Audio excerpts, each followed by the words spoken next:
મહેસાણામાં પોલીસ સ્ટેશનના પીએસઆઈને સસ્પેન્ડ કરવામાં આવ્યા હોવાની વિગતો સામે આવે છે। મહેસાણાથી હાલ મહત્વપૂર્ણ વિગતો સામે આવે છે, જ્યાં બાવલુ પોલીસ સ્ટેશનના પીએસઆઈ સસ્પેન્ડ કરાયા છે। પીએસઆઈ આર.એસ. લોને સસ્પેન્ડ કરવામાં આવ્યા છે। એસએમસીએ જુગારધામ પકડતા પીએસઆઈ સસ્પેન્ડ થયા છે, ત્યારે સ્થાનિક પોલીસ ઊંઘતી ઝડપાતા પીએસઆઈને સસ્પેન્ડ કરવામાં આવ્યા છે।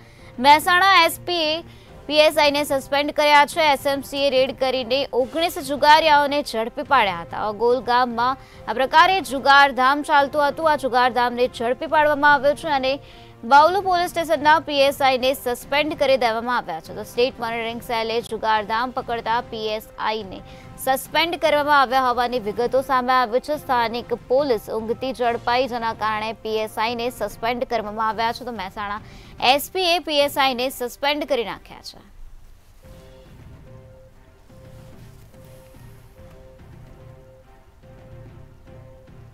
તો પીએસઆઈ આર.એસ. લોને સસ્પેન્ડ કરવામાં આવ્યા હોવાની વિગતો સામે આવે છે, જ્યાં એસએમસીએ જુગારધામ ઝડપી પાડતા પીએસઆઈને સસ્પેન્ડ કરવામાં આવ્યા છે।